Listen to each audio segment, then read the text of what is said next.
we are doing a little bit more with our line of best fit, which also is referred to as your trend line. That is the same exact thing. And even a third word that they use sometimes for it is they will also refer to it as a linear regression.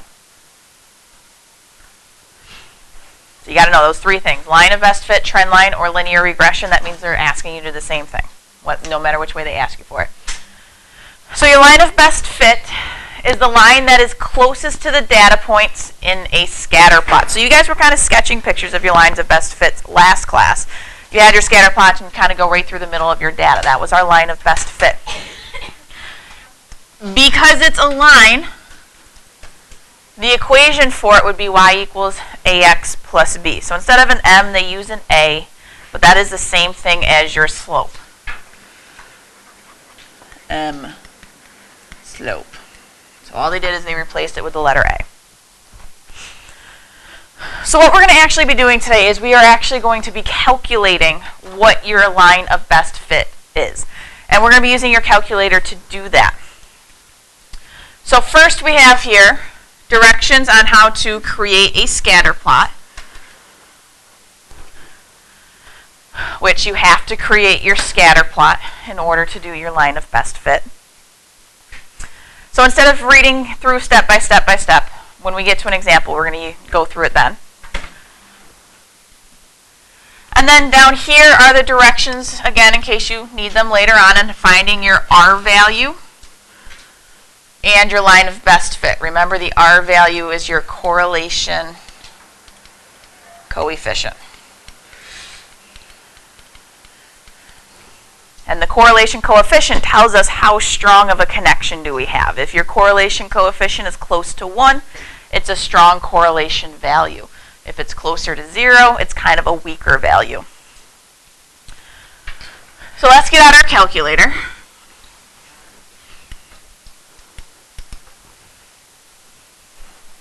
First thing we need to do with our calculator is we need to make sure that our diagnostics are turned on. You're always going to need that.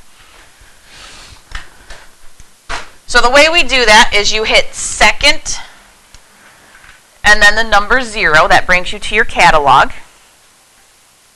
Come on, Michael, get your calculator. Second 0 so that we're in our catalog. If you push this button right here, x to the negative 1, that's going to skip us down to the letter D's, which makes our search a little bit faster. And we're looking for the one that says diagnostics on.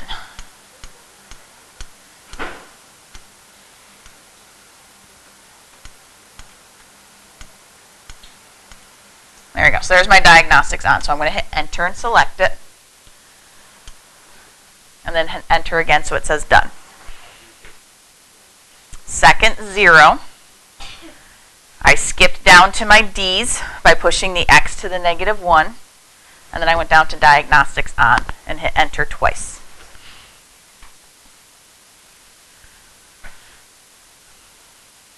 So everybody got their diagnostics on?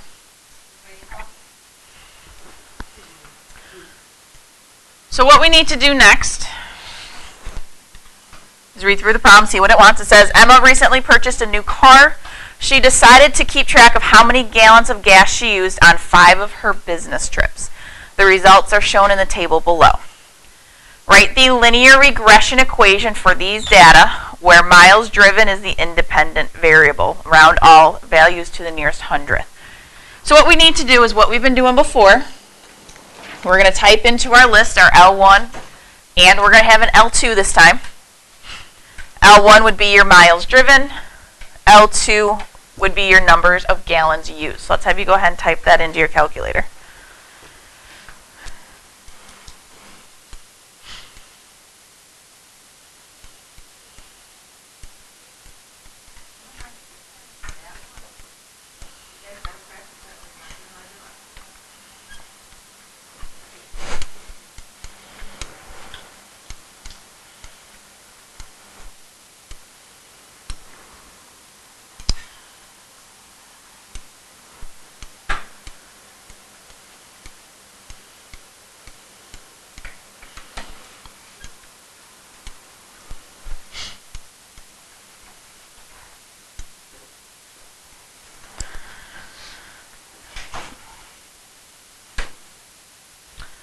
One of your little visual checks for this one is both of your lists should have the same exact number of numbers, I should say.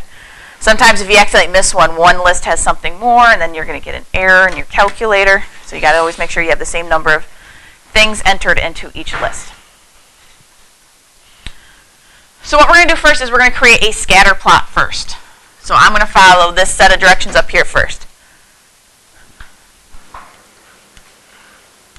There we go. So we typed in our data, check.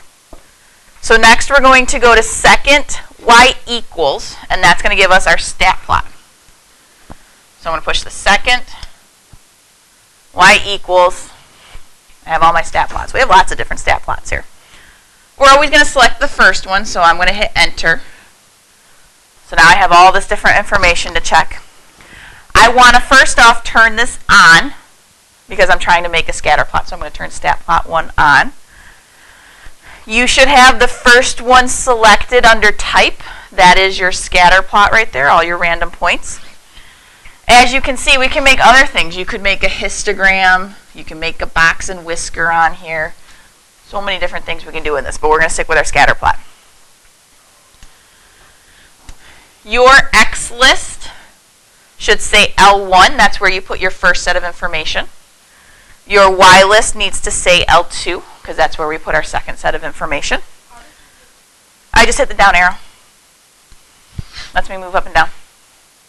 And then as far as the mark, it does not matter. If you want it to look like a little box, you can select that. You can make it look like a plus sign or little dots, whichever one you prefer. That doesn't matter.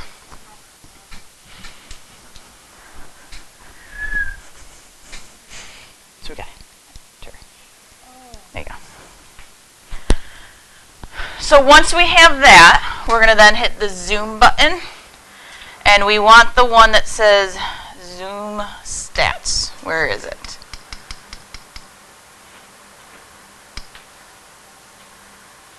There it is. Good old number 9. Zoom stat. Since we're doing a statistics graph, our scatter plot, we need the stat function. So then hopefully you have a scatter plot that looks similar to mine on there.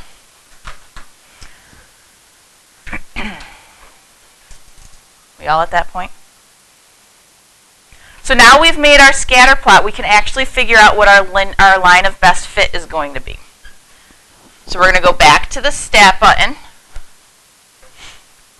We're going to go over to calculate, because I'm going to calculate some values.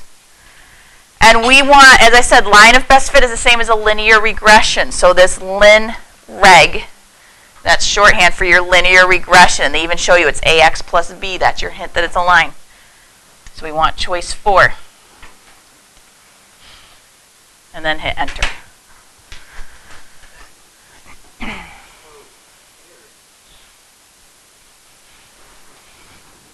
So right up here, this first thing they have written here, that is your generic formula for your linear regression. Y equals ax plus b. So I'm going to write that first down here. Y equals ax plus b. So then after that, they give you the value for a, and they give you the value for b. We just have to write them into our equation. Now we are told to round to the nearest hundredth. So our a value to the nearest hundredth would be what? Hundredth means 2 numbers after the decimal. Does the 1 make the 5 change at all? So it's 0.05. So y equals 0.05x. So now I got to figure out what we're plugging in for b. So b is negative 0.919, but that 9 makes that 1 turn into a what? 2. So it's negative 0.92. And that's our equation for a line of best fit.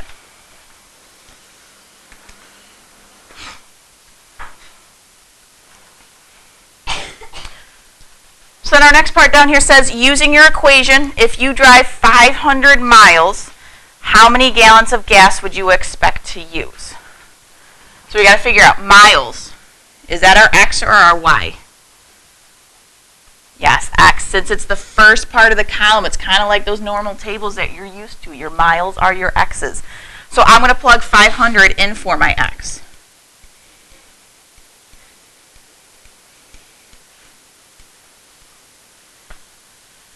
So 0.05 times 500 minus 0.92. So let's have you go ahead and figure out what your Y is going to be for that. All right, what did you say? What would we get? 24.08 gallons. So that's how much gas we would expect to use if we drive 500 miles. All right, let's try another one, because the only way we're going to get used to this stuff in the calculator is if we just keep doing it over and over and over again. We got to keep practicing it. All right, so given the data below, draw a scatter plot to represent the data. Remember, when making a scatter plot, do not connect your dots.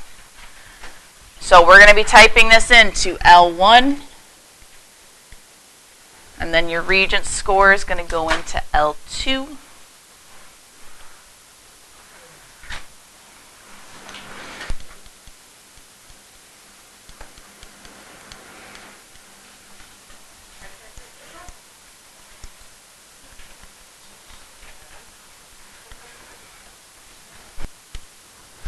So let's look at our questions down below. We have what is the independent variable and what is the dependent variable. So this is like what we were just doing before. Your independent variable is always your x-axis. So which one was on our x-axis? Study hours. That is your independent variable. Remember, the independent variable, that's generally the one that can be controlled by the person. You control how many hours you study. So therefore, our dependent variable would be your Regents score. Your score on the Regents depends on how many hours you study for. Looking at our graph there, are you going to get a good score if you study for very few hours? No. The more you study, the better you're going to do. Is the trend of the data positive or negative? So basically, if I were to draw my line of best fit, would it be a positive slope or a negative slope? Positive. So this would be positive. It's exactly what your slope would be. What is the value of the correlation coefficient? Round to the nearest thousandth. What does this tell you about the data? So in order to get this, your correlation coefficient, you have to do your linear regression. So if you did not do that yet, let's have you do that now. So you have all your data typed in.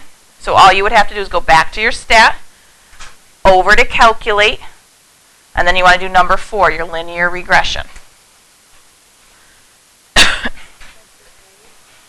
So your correlation coefficient is your R value. I see a lot of people not typing this stuff in. All you got to do is stat, over to calc, number 4. No, to the nearest thousandth. So that's 3 numbers. 0.855.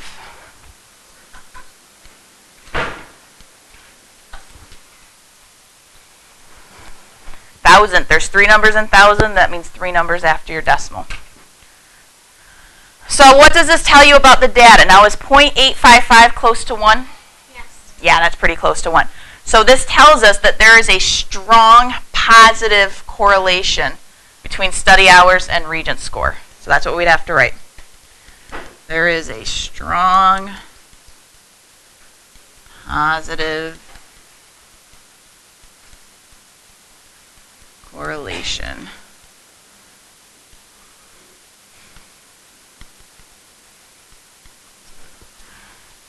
between hours studied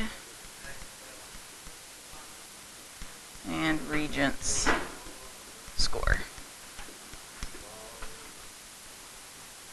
If that value, as I said before, was closer to 0 than to 1, it would be a weak positive correlation. If that value were negative, then it would be a strong negative correlation.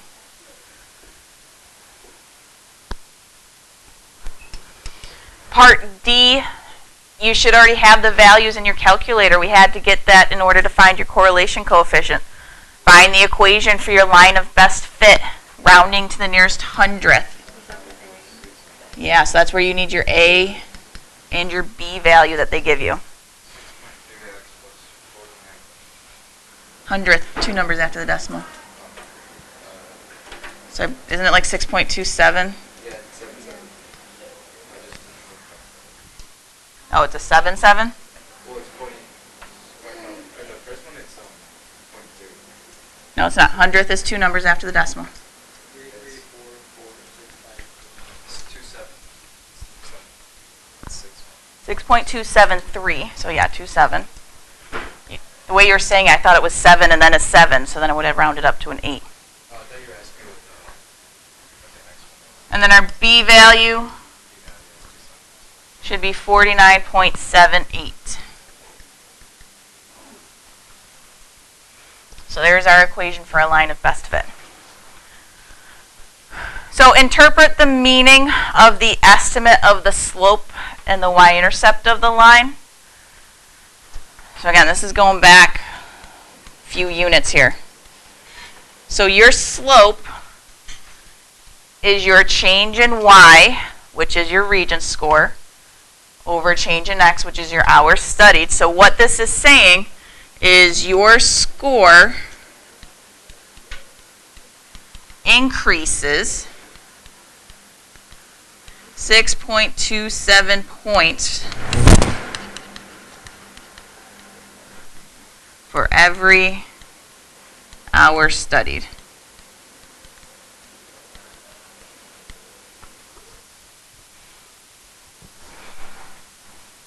If my slope was a negative, it would have been that my score decreases 6.27 points for every hour studied, but it wouldn't be that for this example.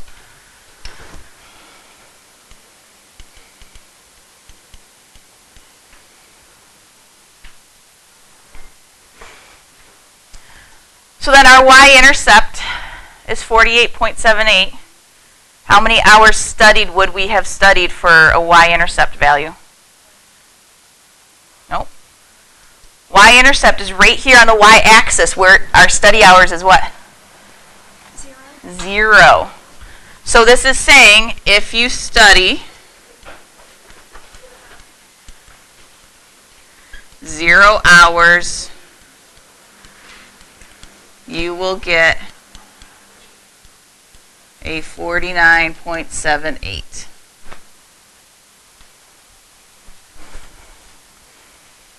So anytime they ask you for the y-intercept, that's when x is 0. In this case, our x was study hours. So studying for 0 hours, you can expect to get a 49.78.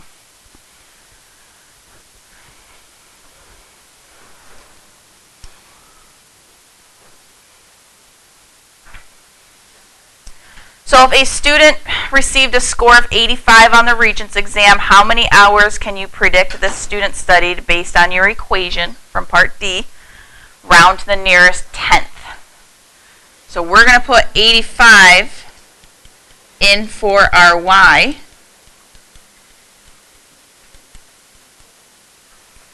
And then solve for our x, and that'll tell us how many hours we can expect that they studied for.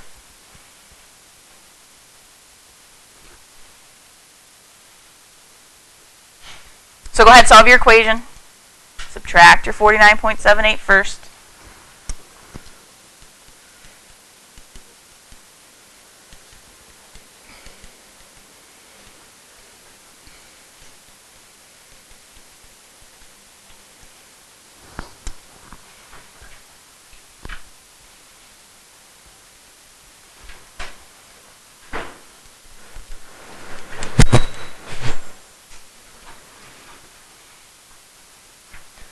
So when you subtract that, you should get 35.22 equals 6.27x.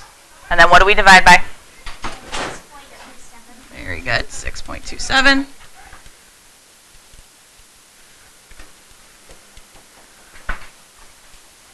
So we get a big, huge, long decimal, which you should always write first.